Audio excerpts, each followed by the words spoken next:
My name is Robert Harrison, and I live in Helena, Montana.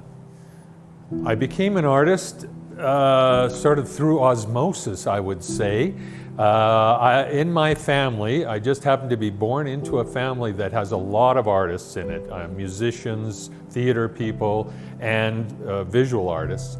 So for me, it was all second nature. My mother took me to the opera, she took me to the art gallery, she took me to all sorts of different creative and artistic events, which was a part of our whole family.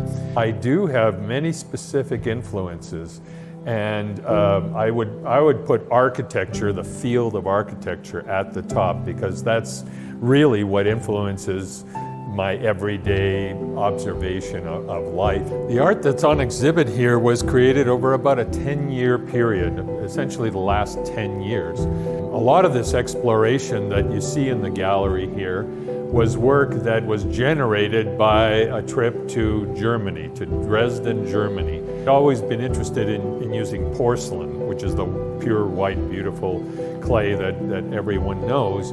And friends of mine encouraged me to go to Dresden to look at one specific museum that a king had built.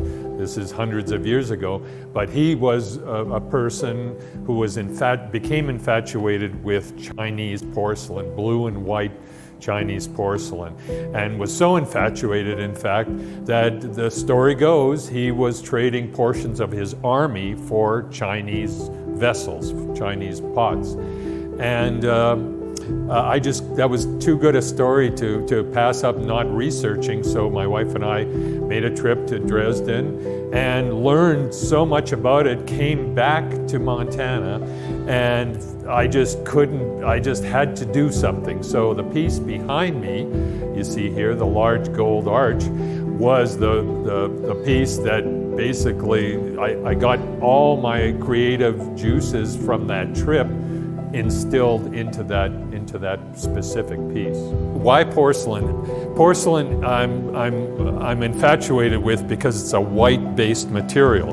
What that means is it gives me the ability to paint, China paint on the surface, to add ceramic decals and so on, and it becomes a really vibrant surface to work off. There are all sorts of beautiful materials out there that I could be working with, but I'm staying true to my clay roots. And if you go through the education process and you learn about all the variety of clays, you can't help but want to continue with ceramic materials. I employ a number of techniques in creating my work, and some of those techniques involve using diamond saws. So this porcelain that I might pick up at a thrift store and I want to incorporate into a specific object, I've actually taken my diamond saws and I've cut into them, I've adjusted them and adapted them to my artwork, even though they're existing objects. And I think that's one of the things I've learned over the years, is how to manipulate, in a way, these objects that do exist and use them in a different way. Included in this exhibition are a couple of models and some drawings of the new outdoor sculptures that I have here at Paris Gibson Square. In 1993, 30 years ago, I was fortunate as a young artist to win a competition to have the Gibson Gateway out on the south side of the building, and I built that over a multi-month period in that summer of '93. 30 years later, I was asked by the museum to bring some attention to the north side of the building, the absolutely gorgeous high school building, turn of the century, 1886, 7, 8, something like that.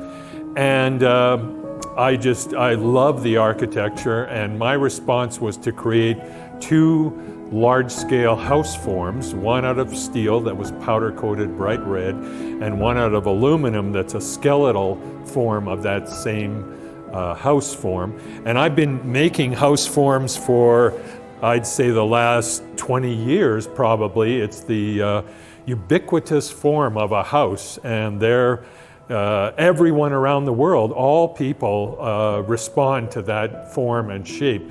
So for me, it became a really important icon, I guess you would say. Paris Gibson Museum of Art is an incredible facility in Great Falls, Montana, and serves a huge number of people, communities, and the greater good, I believe. It's a place of passion, a place that artists come to work, a place that students, school kids and students come to look at good art, and the art that's being exhibited here is of the highest quality. It's an institution that I got involved with, winning a competition to have a large-scale outdoor work in 1993, and I've continued to follow the progress of the facility. I can't speak more than I've already done in terms of how beneficial this is to everyone here.